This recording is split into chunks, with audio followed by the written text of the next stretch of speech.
Hello aspirants, ये हमारा series में लेक्चर नंबर 26 और हम देख रहे थे डीपीएसपी। कल के लेक्चर में लेक्चर नंबर 25 में हमने क्या किया था, डीपीएसपी की जितनी भी आर्टिकल्स थे उन्हें हमने with the help of tricks किया था मेमोराइज। आज के लेक्चर में हमारा एम क्या होगा कि मैं आपको स्टोरी फॉर्मेट में सारी चीज़ें समझाऊंगी जिससे कि आपको रिकॉल करने में कोई प्रॉब्लम ना हो। अच्छा, अगर आपको इस लेक्चर की पीडीएफ चाहिए या फिर प्रीवियस लेक्चर्स की पीडीएफ चाहिए तो इसे आप डाउनलोड कर सकते हो फ्रॉम टेलीग्राम चैनल। इसका लिंक मैं कमेंट सेक्शन में और डिस्क्रिप्शन में दे दूंगी। तो चलिए अभी लेक्चर को स्टार्ट करते हैं। अब ध्यान से सुनिए मैं क्या कह रही हूँ। हमारे फंडामेंटल राइट्स और directive principles of state policies के बीच क्रिएट हुआ कन्फ्लिक्ट, ठीक है। लेकिन इस कन्फ्लिक्ट का रीज़न क्या था? पहला रीज़न तो ये था कि हमारे फंडामेंटल राइट्स है जस्टिशिएबल इन नेचर और जो डीपीएसपी है वो है non justiciable in nature. Plus DPSP क्या करता है, मॉरल ऑब्लिगेशंस लगाता है किस पे, स्टेट पे। एंड दैट्स वाई स्टेट को क्या करना पड़ता है, डीपीएसपी को कंसिडर करना पड़ता है और इन्हें इम्प्लीमेंट करना पड़ता है जब ये पॉलिसी फॉर्म करना चाहते हैं या फिर कोई एक्ट लाना चाहते हैं। That much you know. And ये जो चीज़ आपको अभी मैंने बताई ये बनी the basis for the conflict between the fundamental rights and directive principles of state policy. फिर इसके बाद क्या हुआ, मैं आपको स्टोरी बता रही हूँ with the help of chronology, ठीक है। क्रोनोलॉजी से देखेंगे जिससे कि आपको सारी चीज़ समझ में आ जाए। तो ये कन्फ्लिक्ट क्रिएट हो गया, तो इसके बाद कुछ होगा। तो इसके बाद आया एक इम्पॉर्टेंट केस, ये आपको बाय हार्ट होना चाहिए, वो है चंपकम दोरई राजन केस, ठीक है। और ये आया था 1951 में। क्रोनोलॉजी से समझते हैं। तो इन्होंने बोला अच्छा फंडामेंटल राइट्स और डायरेक्टिव प्रिंसिपल्स में आ गया है कन्फ्लिक्ट, तो अब क्या। तो इसमें इन्होंने ये सुप्रीम कोर्ट ने हमारे ये रूल किया कि अगर ऐसा कन्फ्लिक्ट आता है तो हमारे जो फंडामेंटल राइट्स है ये हो गए प्रिवेल।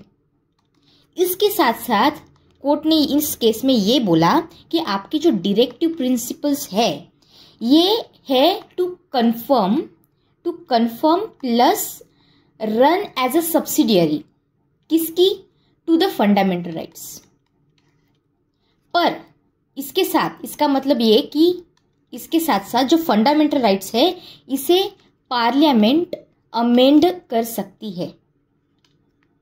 समझ में आया? तो क्या हुआ फिर से जल्दी से देखते हैं। कन्फ्लिक्ट क्रिएट हुआ, फिर चंपकम दोरई राजन केस आया 1951 का। इन्होंने कहा ठीक है दोनों के बीच में कन्फ्लिक्ट है तो फंडामेंटल राइट प्रिवेल करेंगे। इसके साथ साथ जो डीपीएसपी है इसको सब्सिडियरी की जैसे देखा जाएगा as compare to the fundamental rights, और जो हमारे फंडामेंटल राइट्स है इसे हमारी पार्लियामेंट अमेंड कर सकती है। ये तीन चीजें मेनली बोली गई इस केस में। अब अगर पार्लियामेंट को ये बोला गया है कि आप इसे अमेंड कर सकते हो, इसीलिए क्या हुआ, देयरफॉर आया फर्स्ट कॉन्स्टिट्यूशनल अमेंडमेंट एक्ट। इस पे क्वेश्चन पूछ चुकी है यूपीएससी प्रीवियस ईयर्स में। So first constitutional amendment act आया 1951 में। ये कन्फ्लिक्ट भी यहीं पे स्टार्ट हुआ था, केस भी यहीं पे स्टार्ट हुआ 1951 में। तो क्या हुआ फिर इसके बाद फर्स्ट अमेंडमेंट एक्ट आया और इसमें क्या कहा गया। अच्छा, इसके साथ साथ और भी फ्यूचर में एक्ट्स आए हैं जैसे कि फोर्थ कॉन्स्टिट्यूशनल अमेंडमेंट एक्ट, ठीक है, ये आया था 1955 में। इसके बाद सेवंथ कॉन्स्टिट्यूशनल अमेंडमेंट एक्ट आया था, ये भी 1964 में आया था। और इन तीनों भी इसमें इन शॉर्ट अगर मैं बताऊं कि ये किसके रिलेटेड था, तो ये था कि हमें कुछ डायरेक्टिव्स डीपीएसपीस को इम्प्लीमेंट करना था, ठीक है, हमें इसे इम्प्लीमेंट करना था, इसलिए ये लाया गया। अभी डिटेल्स में क्या है ये हम थोड़े टाइम में देखती है। इतना समझ में आया आपको? ठीक है। अब आपको क्या ध्यान में रखना है कि 1967 का केस, हमने 1951 का केस देख लिया, ये वाला यहाँ पे चंपकम वाला। अब इसके बाद जो इंपॉर्टेंट केस है जो आपको पता होना चाहिए बिटवीन डायरेक्टिव प्रिंसिपल्स और फंडामेंटल राइट्स, वो है फेमस, ये पहले भी देख चुके हैं हम, वो है गोलकनाथ केस। गोलकनाथ केस में क्या बोला गया, सुप्रीम कोर्ट ने, हमारे ऑनरेबल सुप्रीम कोर्ट ने ये रूल किया कि फंडामेंटल राइट्स जो है ये आप ले नहीं सकते, parliament can not take it away, क्योंकि ये सैक्रोसेंट है। इसका मतलब क्या हुआ, सिंपल टर्म्स में बताती हूँ कि फंडामेंटल राइट्स को आप अमेंड नहीं कर सकते फॉर डीपीएसपी। तो यहाँ पे क्या हुआ कि फंडामेंटल राइट अमेंड नहीं कर मतलब फंडामेंटल राइट्स अमेंड नहीं हो सकते फॉर डीपीएसपी। तो पार्लियामेंट का यहाँ पे रिएक्शन आया होगा, क्योंकि अभी देखो पार्लियामेंट क्या चाहता था, पार्लियामेंट को ये चीज अच्छी लगेगी कि थोड़ा कॉमन सेंस लगाओ। क्या पार्लियामेंट को अच्छा लगेगा कि कोर्ट ने बोल दिया कि नहीं अभी आप फंडामेंटल राइट्स को अमेंड नहीं कर सकते फॉर डीपीएसपी, तो यहाँ पे रिएक्शन आएगा पार्लियामेंट का। ऑब्वियसली पार्लियामेंट कुछ ना कुछ करना चाहेगी, तो इसलिए एज ए रिएक्शन हमारी पार्लियामेंट ने क्या किया पता है, 2 यहाँ पे कॉन्स्टिट्यूशनल अमेंडमेंट ला लिए इन्होंने। कौन से? एक तो 24th कॉन्स्टिट्यूशनल अमेंडमेंट ला ली, ध्यान से सुनिए इसे, और क्योंकि अगर बुक में पढ़ोगे तो थोड़ा कंफ्यूजन होगा, आपका टाइम कंज्यूम हो सकता है। तो यहाँ पे है 24th और यहाँ पे है 25th। क्या है ये दोनों? ये है कॉन्स्टिट्यूशनल अमेंडमेंट एक्ट्स। कौन से ईयर में आए थे? 1971 में ही आए थे, 1971 में दोनों भी आए थे।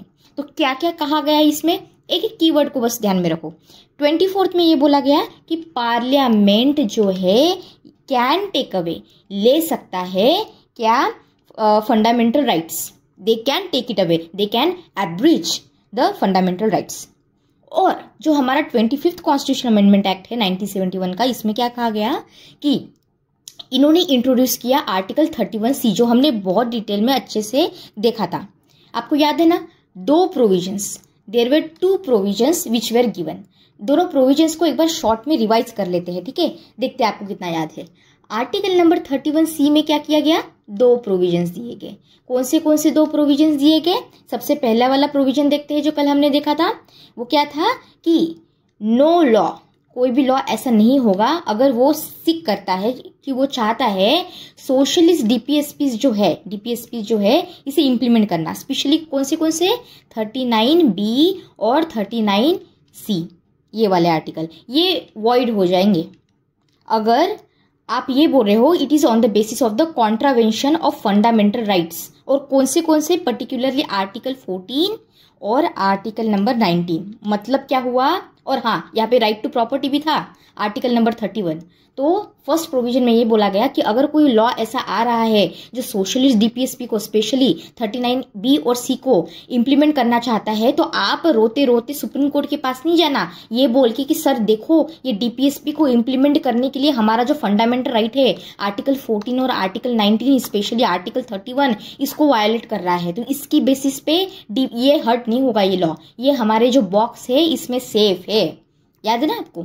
और दूसरा सेकंड प्रोविजन क्या बोला गया, सेकंड प्रोविजन आपको कैसे ध्यान में रखना है कि कोर्ट्स जो है हमारे जो कोर्ट्स है they can not go into question नहीं पूछ सकते। कैसा क्वेश्चन नहीं पूछ सकते पार्लियामेंट को कि भाई आपने ये जो लॉ लाया है in the name of DPSP, आप बोल रहे हो कि सर हमने ये लॉ लाया है डीपीएसपी को हमको इम्प्लीमेंट करना है ये 39B और 39C को, तो क्या ये सच में इफेक्ट दे रहा है क्या, कि आपने बस ऐसे ही ला लिया, मतलब ग्राउंड लेवल पे इसका कोई इंपॉर्टेंस है, कोई इम्प्लीमेंटेशन हो रहा है क्या। ये क्वेश्चन जो है ये सुप्रीम कोर्ट नहीं पूछ सकते या कोई कोर्ट नहीं पूछ सकता। तो यहाँ पे क्या हो रहा है, जुडिशियल रिव्यू को क्या किया जा रहा है, इनडायरेक्टली कर्टेल किया जा रहा है। समझ में आया। तो ये 2 प्रोविजंस है। सेकंड प्रोविजन आई होप समझ में आ गई होगी, क्योंकि पढ़ेंगे तो ध्यान से आता नहीं है समझ में। अब देखो फिर क्या हुआ, अब देखते हैं केशवानंद भारती केस। आपको याद है केशवानंद भारती केस क्या कब आया था, ये देखो ये चीज हो रही है 31C की चीज कब हुई, 1971 में हो रही है। लेकिन अब 2 साल के बाद ही क्या हुआ, आया हमारा केशवानंद भारती केस। इसका तो ईयर कभी भूलना ही नहीं, 1973, बहुत बार ले चुके हैं प्रीवियस लेक्चर्स में भी।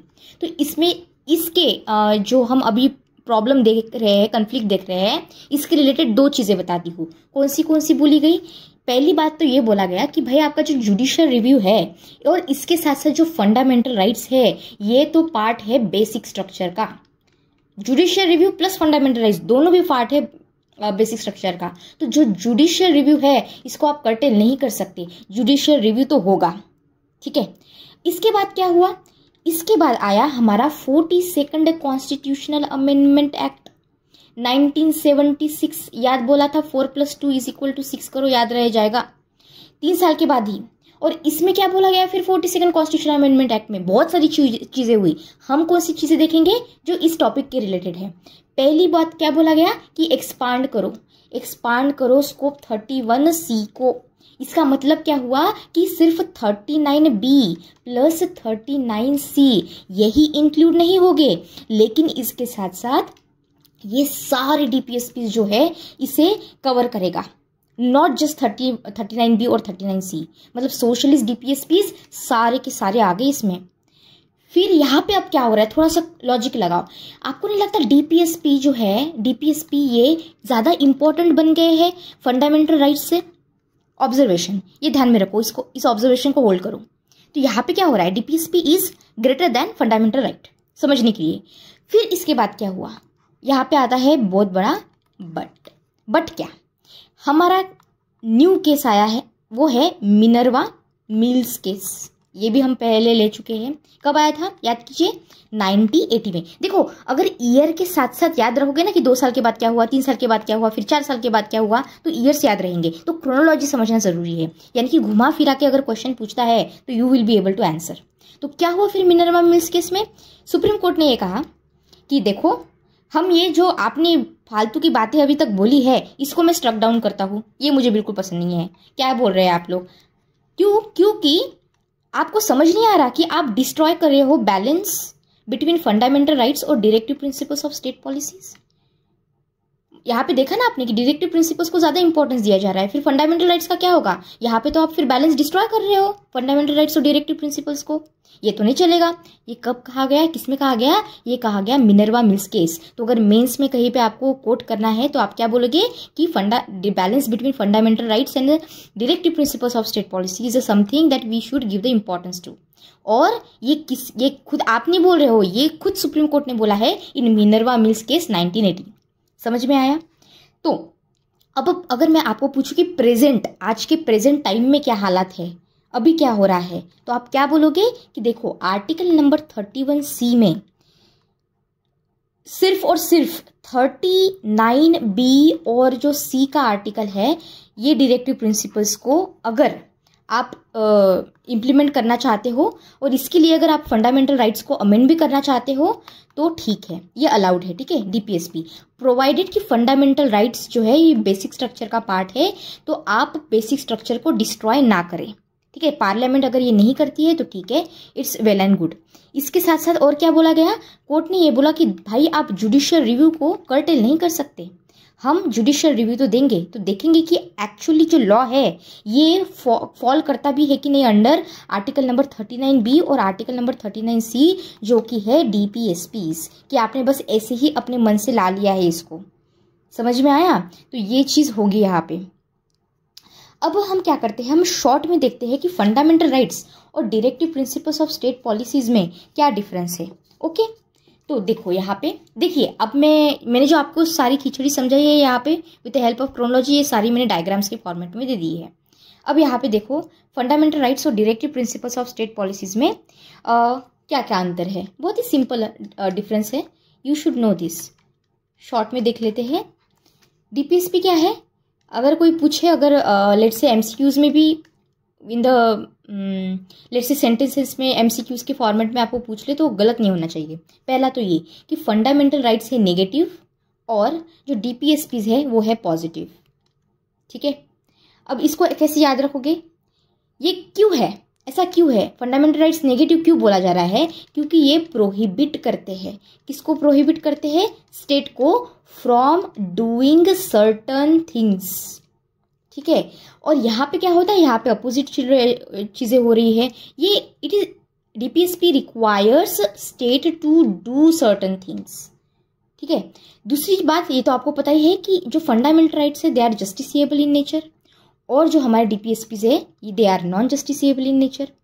यहाँ पे एम क्या है, देख याद कीजिए प्रीवियस लेक्चर में हमने देखा था मेन एम क्या है, यहाँ पे हमको प्रमोट करना है, क्या प्रमोट करना है, पॉलिटिकल डेमोक्रेसी को।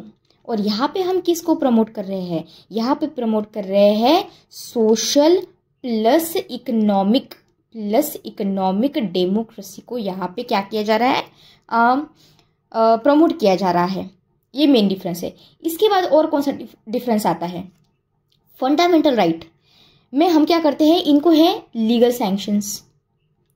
ये कि यहाँ पे है क्या डायरेक्टिव प्रिंसिपल्स में, यहाँ पे है हमारे मॉरल और पॉलिटिकल सैंक्शंस। यहाँ पे जब हम फंडामेंटल राइट्स की बात करते हैं तो हम प्रमोट करते हैं वेलफेयर ऑफ इंडिविजुअल। हमने देखा था ना कि इंडिविजुअल को जो डिग्निटी है इंडिविजुअल की अपहोल्ड करता है फंडामेंटल राइट्स। जब हम फंडामेंटल राइट्स देख रहे थे, इसकी सिग्निफिकेंस देख रहे थे तब, तो इसमें और एक बात क्या है, अगर मैं ये बोल रही हूँ कि फंडामेंटल राइट्स वेलफेयर इंश्योर करता है इंडिविजुअल का, इसका मतलब क्या हुआ कि फंडामेंटल राइट्स जो नेचर में है वो कैसे है, पर्सनल है और कैसे है, इंडिविजुअलिस्टिक है। समझ में आया। और इसके साथ साथ अगर मैं directive principles of state policies की बात करूं तो ये बात कर रहा है welfare of whole community. Individual है क्या यहाँ पे, नहीं, इंडिविजुअल नहीं है। इसका मतलब क्या हुआ, डीपीएसपी का नेचर कैसा है, it is a societarian, it is a socialist. समझ में आया। अब यहाँ पे जब हम फंडामेंटल राइट्स की बात करते हैं तब हम, ये तो ऑटोमेटिकली एनफोर्स्ड है भाई, हमारे सुप्रीम कोर्ट खुद इसको गार्डियन है हम, और हम डायरेक्टली जा सकते हैं सुप्रीम कोर्ट के पास, है ना, तो ऑटोमेटिकली है। यहाँ पे डीपीएसपी में ऐसा कुछ है क्या, नहीं, डीपीएसपी में ऐसा कुछ नहीं है। और इसके साथ हमने फंडामेंटल राइट्स में और कौन सी चीज देखी थी कि कोर्ट्स बाउंड है यहाँ पे, कि अगर लॉ वायलेट होता है, अगर फंडामेंटल राइट वायलेट होते हैं तो आपको रिट्स जारी करनी पड़ेगी, जो भी गाइडलाइंस वगैरह है वो स्टेट को देनी पड़ेगी, मतलब देनी पड़ेगी। लेकिन यहाँ पे कोर्ट जो है वो क्या ये डिक्लेयर करेंगे लॉ को कि ये वायलेटी है कि नहीं है, कॉन्स्टिट्यूशनल है कि नहीं है, इनवैलिड है कि नहीं है। तो यहाँ पे कोर्ट क्या करता है, मेनली ये अपहोल्ड करता है validity of law, to give enacted to give the effect to the directives, कि डायरेक्टिव्स को इफेक्ट दे सके, इसलिए बस ये वैलिडिटी को अपहोल्ड करेंगे। ठीक है, तो ये बेसिक डिफरेंस है बिटवीन द फंडामेंटल राइट्स और directive principles of state policies. वैसे डायरेक्टली आपको ऐसे इस पे क्वेश्चंस नहीं आएंगे, लेकिन अगर अगर आपको एमसीक्यू के फॉर्मेट में इन अ फॉर्म ऑफ सेंटेंसेस अगर पूछ ले तो आपको इसका आंसर देना आना चाहिए। समझ में आया। ठीक है, अब जल्दी से एक बार रिवाइज करते हैं।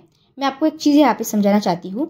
ओरिजिनली क्या हुआ था 31C में, जो 1971 में आया था, यहाँ पे हमने क्या किया था, लॉ को, सर्टन लॉज को जो डीपीएसपी के रिलेटेड है, कौन से 39B और 39C, इनको इम्प्लीमेंट करने के लिए हमने लॉ लाया था 31C। और यहाँ पे हमने क्या बोला था, अच्छा ये 39B और 39C आपको याद है ना क्या है, it is the fair distribution of resources and prevention of concentration of wealth. Wealth को कॉन्सेंट्रेट नहीं होने देना है और डिस्ट्रीब्यूशन करना है रिसोर्सेज का, तो that's why article number 39B और C। तो ये जब लॉ लाया गया था तो ये क्या कर रहा था, चैलेंज क्रिएट कर रहा था। कैसे चैलेंज क्रिएट कर रहा था, आर्टिकल 19 और आर्टिकल नंबर 14 को वायलेट करने का। और यहाँ पे क्या हो रहा था, फिर डीपीएसपी बड़ा बन रहा था, इसको ज़्यादा प्रायोरिटी दी जा रही थी as compare to the fundamental rights. लेकिन फिर क्या हुआ था, 42nd कॉन्स्टिट्यूशनल अमेंडमेंट एक्ट आया था 1976 का, अभी हमने ऊपर देखा, राइट नाउ ओनली। और हमने क्या किया था, हमने एक्सटेंड कर दिए थे ऑल डीपीएसपीज। ठीक है, अगर ये वायलेट कर रहे हैं आर्टिकल नंबर 19 और आर्टिकल नंबर 14 को और 31 जो राइट टू प्रॉपर्टी था, यहाँ पे भी क्या हो रहा था, हमारे जो डीपीएसपीज है ये सुप्रीम बन रहे थे। किसके सुप्रीम बन रहे थे, फंडामेंटल राइट्स के सुप्रीम बन रहे थे। फिर क्या हुआ, हम रिवाइज कर रहे हैं बहुत जल्दी 1980 आया। फिर 1980 में क्या आया था, जल्दी से बताइए, मिनर्वा मिल्स केस आया।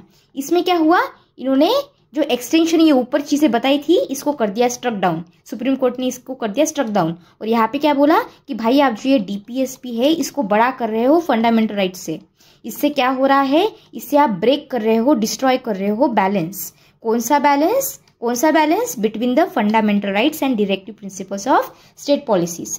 फिर पर इसके साथ क्या बोला, यहाँ पे आया था बट, क्या बट, कि आर्टिकल नंबर 39B और C जो है इसे ये एंजॉय करेंगे प्रोटेक्शन, बाकी के नहीं करेंगे।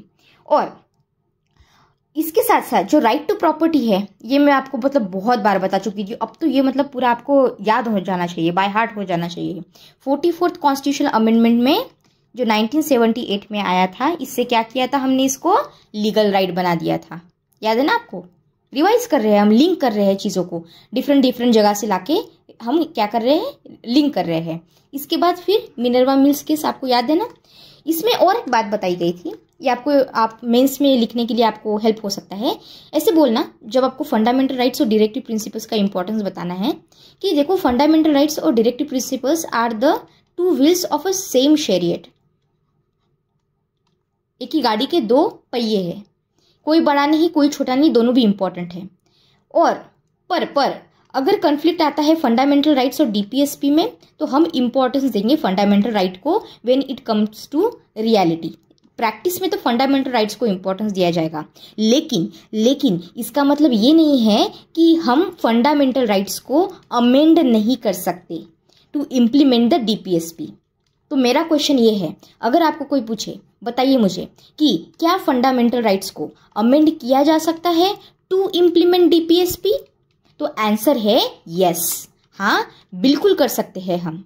लेकिन सुप्रीम कोर्ट ने क्या कहा था कि जो बेसिक स्ट्रक्चर है ये फंडामेंटल राइट का बेसिक स्ट्रक्चर वायलेट नहीं कर सकते पार्लियामेंट। जब तक ये हमारे फंडामेंटल राइट्स के बेसिक स्ट्रक्चर अच्छे से है, ठीक से है, हर्ट नहीं होते हैं, तब तक आप ये चीज कर सकते हो। फंडामेंटल राइट को डीपीएसपी के लिए अमेंड कर सकते हो और अगर कन्फ्लिक्ट आता है तो fundamental rights will always prevail. समझ में आया?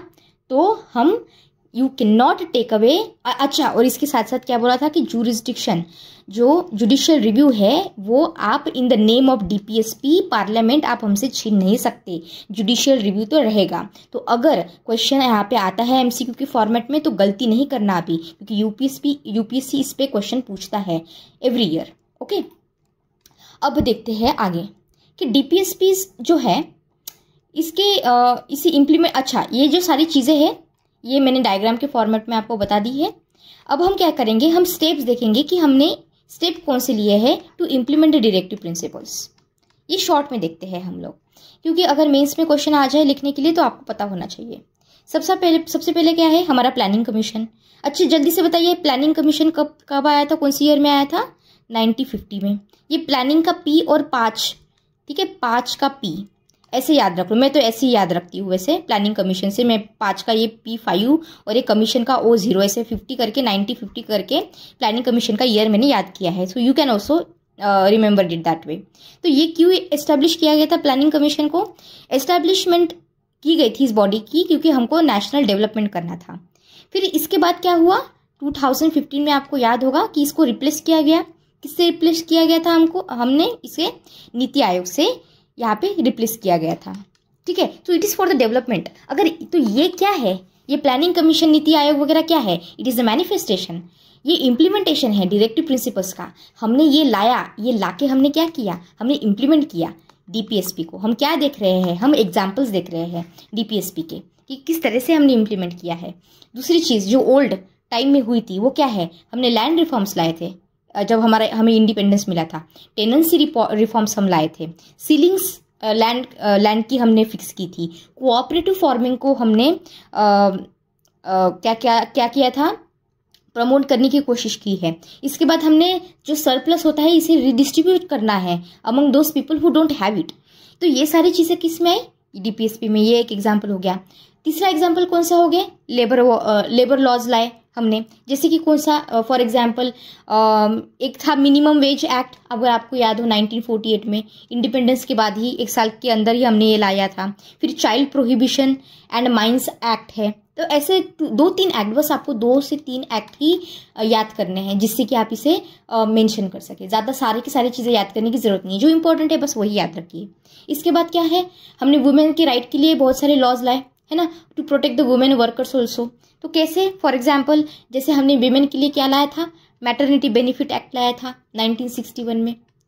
और इसके बाद हमने विमेन वर्कर्स को प्रोटेक्ट करने के लिए लॉ लाया था, जैसे कि इक्वल रेम्यूनरेशन एक्ट लाया था 1976 में। समझ में आया? तो बस शॉर्ट में हेडिंग लिखना है कि women's rights, enactment of the law to protect women workers और एग्जाम्पल क्या, ये 2 एक्ट्स। समझ में आया? ठीक है। अब देखते हैं हम, वैसे मैंने इसको ग्रुप किया है जिससे कि आप और अच्छे से समझ सके कि गवर्नमेंट की इनिशिएटिव्स डीपीएसपी को इम्प्लीमेंट करने के लिए, पर कौन से फॉर्म में, सोशल और इकोनॉमिक डेवलपमेंट के लिए। कौन से लाए गए, जैसे कि रूरल डेवलपमेंट करने के लिए हमने खादी और विलेज इंडस्ट्रीज लाई, स्मॉल स्केल इंडस्ट्री को प्रमोट किया, हैंडलूम को ब्लूम करने के लिए बोर्ड्स बनाए, फिर एम्प्लॉयमेंट प्रोग्राम्स लाए जैसे कि community development programmes, integrated rural development programme लाया था हमने। इसके साथ साथ national rural employment guarantee programme लाया था हमने, जो 2006 में लाया था फर्स्ट टाइम। तो ये एक चीज़ हो गई। फिर लीगल सर्विसेज की बात करते हैं। लीगल सर्विसेज में क्या किया गया था, जैसे कि लीगल सर्विसेज अथॉरिटीज़ एक्ट लाया गया था। कब लाया था, 1987 में लाया था, 1987। फिर लोक अदालत को एस्टैब्लिश, तो ये सारी चीज़ें भी डीपीएसपी के अंडर आती है। इसके बाद फाइनेंशियल रिसोर्सेज यूटिलाइजेशन, जैसे कि नेशनलाइजेशन ऑफ एलआईसी, जल्दी से बताइए कौन सी ईयर में किया गया था, ये 1956 में किया गया था। फिर नेशनलाइजेशन किया गया था 14 लीडिंग कमर्शियल बैंक्स, वो भी अराउंड 1969 में किया गया था। इसके बाद general insurance, abolition of Privi purses, तो ये सारी चीज़ें हुई। इसके बाद क्या, इसके बाद steps for the social and environmental programmes, इसके लिए भी डीपीएसपीस लाए गए। कौन से एग्जाम्पल देखते हैं जल्दी से, जैसे कि वाइल्ड लाइफ प्रोटेक्शन एक्ट लाया गया था। इसके लिए कौन से एक्ट लाए गए, मैं सिंपली बता रही हूँ, आपको ज़्यादा याद करने की ज़रूरत ही नहीं है, बस हेडिंग याद करो कि वाइल्ड लाइफ प्रोटेक्शन एक्ट है, छोटा सा उसका एक्सप्लेनेशन दे दो, enacting the laws to protect the wildlife and forest, और इसके एग्जाम्पल्स दे दो। एग्जाम्पल कौन से आएंगे, wildlife protection act of 1972, इसके बाद कंजर्वेशन एक्ट ऑफ 1980। ये क्या हुए, ये एग्जाम्पल्स ही हुए ना। तो इससे क्या होता है पता है, आपका जो आंसर होता है ये बनता है एनालिटिकल, इससे इंप्रेशन बढ़ता है आपके आंसर्स का, अच्छा बनता है आपका आंसर, तो ये ध्यान में रहेगा। इसके बाद फिर क्या हुआ, पोल्यूशन कंट्रोल का, इसमें भी ऐसे ही करना है। फिर हमने मॉडर्न एग्रीकल्चर के लिए एनहांस करने के लिए लॉज लाए, animal husbandry, panchayat Raj, implementation of a local governance and the village empowerment, social justice के लिए to ensure the rights and protection of the marginalized groups। इसके बाद फिर सोशल वेलफेयर और लीगल रिफॉर्म्स के लिए कौन से आए थे, रिजर्वेशन पॉलिसीज लाई, जैसे कि 103rd अमेंडमेंट एक्ट से 10% EWS रिजर्वेशन दिया गया, ये हमने प्रीवियस लेक्चर में भी बहुत डिटेल में लिया था। इसके बाद जुडिशियल रिफॉर्म्स लाए गए, जैसे क्रिमिनल प्रोसीजर कोड, ये अभी रिप्लेस हो गया है, देन डिस्ट्रिक्ट जुडिशियल मैजिस्ट्रेट्स। इसके बाद नेशनल कमीशंस, जैसे कि national commission for backward classes, इसे हम बहुत डिटेल में देखेंगे, ठीक है, क्योंकि यूपीसी क्या करता है ना, इस पे क्वेश्चंस पूछता है, और अदर स्टेट पीसीएस वाले भी इस पे क्वेश्चन पूछ सकते हैं, ठीक है, एनसीबीसी पे, या फिर national commission for minorities, national commission for women, all of this are important, इसे हम डिटेल में देखेंगे। लेकिन अभी के लिए एज ए एग्जाम्पल बस ध्यान में रखना है कि ये डीपीएसपी के एग्जाम्पल अगर देना है तो इसको यूज कर सकते हो for the what, social welfare and legal reforms in India. फिर हेल्थ इनिशिएटिव, जैसे कि प्राइमरी हेल्थ सेंटर्स ये करना, कुछ डिसीजेस इरेडिएट करने के लिए प्रोग्राम्स लाना, इसका कोई एग्जाम्पल दे सकते हो। International relation non alignment movement लाई थी हमारे नेहरू जी ने, पंचशील प्रिंसिपल्स लाए थे हमारे नेहरू जी ने, है ना। तो ये सारी चीजें, तो ये आपको ध्यान में रखना है। अब हम क्या करेंगे, हम अब देखो, अब तो जो डीपीएसपी देखे, डीपीएसपी में कितने लेटर है, 1 2 3 4, कौन से पार्ट में आता है, पार्ट 4 में आता है of the constitution of India. लेकिन पार्ट 4 के बियॉन्ड भी कुछ ऐसी जगहें हैं जहाँ पे हमारे हमारे कॉन्स्टिट्यूशन में डायरेक्टिव प्रिंसिपल्स दिए गए हैं। तो कौन से हैं वो देखते हैं। सबसे पहला आर्टिकल, यहाँ पे जानबूझ के आर्टिकल नहीं दिया है मैंने लिख के, क्योंकि आप रिकॉल कर सको। पहला कौन सा आर्टिकल है, वो है आर्टिकल नंबर 335, पार्ट 16 में आता है। ये एससी और एसटी के सर्विसेज के रिलेटेड है। इसका मतलब क्या है कि आपको इंश्योर करना है कि फेयर रिप्रेजेंटेशन रहे of the schedule caste and schedule tribes when it comes to government jobs etcetera. लेकिन इसका मतलब ये नहीं है कि आप हार्म करोगे क्या, efficiency of administration, efficiency of administration. अब थोड़ा सा दिमाग लगाओ, क्यों ऐसा किया गया होगा। अब सिर्फ एससीज और एसटी कैटेगरी में ही टैलेंटेड बच्चे नहीं होंगे ना, बाकी की कैटेगरी में भी टैलेंटेड बच्चे होंगे, उनको भी चांस मिलना चाहिए। और इनका जो टैलेंट है ये हमारे कंट्री के लिए भी इंपॉर्टेंट है, जिससे कि हम हमारे कंट्री का डेवलपमेंट कर सके। तो हम यहाँ पे क्या कर रहे हैं, हम यहाँ पे बैलेंस एस्टैब्लिश करने की कोशिश कर रहे हैं कि जितने भी टैलेंट है अदर कम्युनिटीज़ के, उनको भी चांस मिले। लेकिन उसके साथ साथ जो SC STs है, इनके हिस्टोरिकल रीजंस की वजह से ये पीछे रह चुके हैं, तो इनको भी हर्ट ना हो और इनको भी खुद को डेवलप करने का मौका मिले। तो ये है हमारा आर्टिकल नंबर 335। देखिए कितना प्यारा डीपीएसपी है, दूसरा क्या है, मदर टंग इंस्ट्रक्शंस। ये क्या है, ये है हमारा article number 350A of the constitution. ये कहाँ पे आता है, पार्ट 17 में। ये जो बेसिक फैक्चुअल इंफॉर्मेशन है ये आपको याद करनी है।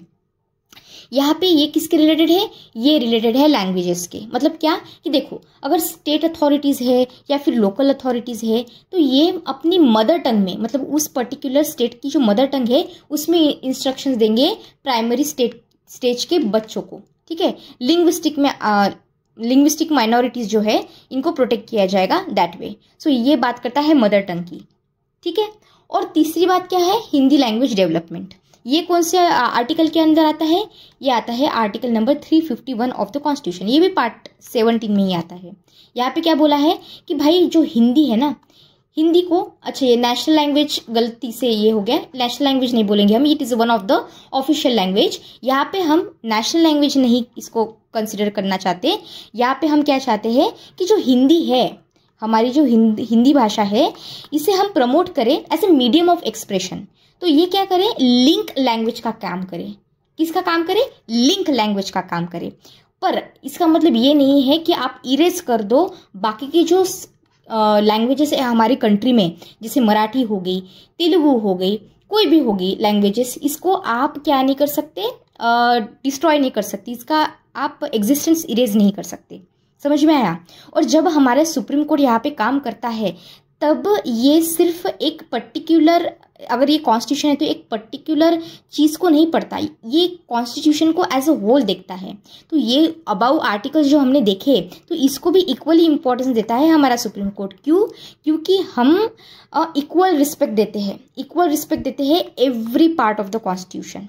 तो ये अगर हम इसकी डिमांड भी नहीं कर रहे फिर भी हमारे जो सुप्रीम कोर्ट है ये इसे कंसिडर करेगा। ठीक है, because we read the constitution as a whole. तो इस तरह से हमने डीपीएसपी का जो चैप्टर है इसे कंप्लीट कर लिया है। आई होप आप इसे आज ही रिकॉल करेंगे। कल हम न्यू चैप्टर स्टार्ट करेंगे। और अगर आपको मेरा काम पसंद आता है तो please subscribe to the channel and God bless you all. Thank you so much.